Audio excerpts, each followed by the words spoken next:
दौसा जिले में राजनीतिक हलचलें तेज हो गई हैं और इस बार का केंद्र रहा एसटी/एससी आरक्षण का मुद्दा। जिले के दो बड़े नेता किरोड़ी लाल मीणा और मुरारी लाल मीणा ने आरक्षण के मसले पर एक दूसरे के खिलाफ मोर्चा खोल दिया है। दोनों ही नेताओं के बीच तीखी बयानबाजी से ये विवाद एक नए राजनीतिक रंग में रंग गया है। नमस्कार, मैं निशा शर्मा और आप सभी का स्वागत करती हूँ गोल्डन हिंद पर। मुरारी लाल मीणा ने ये आरोप लगाया है कि केंद्र सरकार ने चुपके से एसटी/एससी आरक्षण के मुद्दे पर संसद के अधिकारों की राज्य सरकारों को सौंप दिया है, जिससे आरक्षण का ये पूरा ढांचा खतरे में पड़ गया है। उन्होंने ये भी कहा कि एसटी/एससी आरक्षण की शक्ति संसद के पास रहनी चाहिए और वहीं प्रधानमंत्री नरेंद्र मोदी पर भी आरोप लगाते हुए कहा कि वे क्रीमी लेयर के मुद्दे पर जनता को गुमराह करने की कोशिश कर रहे हैं। मुरारी लाल मीणा के मुताबिक ये एक गहरी साजिश है जिसके जरिए एसटी/एससी समुदाय को उनके अधिकारों से वंचित किया जा रहा है। वहीं किरोड़ी लाल मीणा ने भी इस आरोप पर अपनी प्रतिक्रिया दी। दूसरी ओर किरोड़ी लाल मीणा ने मुरारी लाल के इन आरोपों को खारिज करते हुए सीधे ही कांग्रेस पर हमला कर दिया।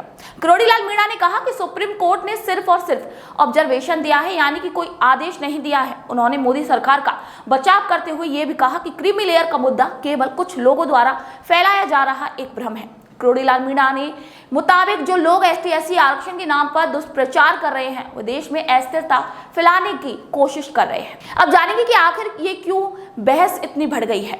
ये बहस तब और गर्म हो गई जब केंद्र सरकार ने आरक्षण के अधिकारों को लेकर एक अधिसूचना जारी कर दी थी। इस अधिसूचना ने न केवल दौसा में बल्कि पूरे देश में आरक्षण समर्थकों के बीच एक हलचल मचा दी। इस विवाद का मूल कारण है क्रीमी लेयर का मुद्दा, जो कि आरक्षण के लाभार्थियों की पहचान और उनकी सामाजिक आर्थिक स्थिति को लेकर है। इसे लेकर नेताओं के बीच स्पष्ट असहमति बनी हुई है। भाई, भारत बंद और जनता का भी आक्रोश इस मुद्दे पर देखा गया। इस मुद्दे ने अब एक नई दिशा ले ली जब हाल ही में हुई राजनीति जंग के बाद आरक्षण समर्थक समूह ने भारत बंद करने का आह्वान किया था, जिसमें देश भर में विरोध प्रदर्शन देखे गए, आम जनता में आक्रोश देखा गया और लोग सड़कों पर उतरकर अपना विरोध जताने लगे।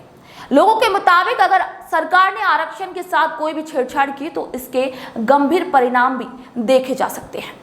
वह क्रीमी लेयर विवाद, क्रीमी लेयर को लेकर भी एक तीखी बहस छिड़ी हुई है, जहां कुछ नेताओं का यह मानना है कि आरक्षण का लाभ केवल जरूरतमंदों तक ही सीमित रहना चाहिए, जबकि अन्य इसे एक वर्ग विशेष को निशाना बनाने का प्रयास मानते हैं। इसी कारण दौसा में किरोड़ी लाल मीणा और मुरारी लाल मीणा के बीच ये तकरार इतनी बढ़ गई है कि अब दोनों ही नेताओं के समर्थक खुलकर सड़कों पर उतर आए हैं।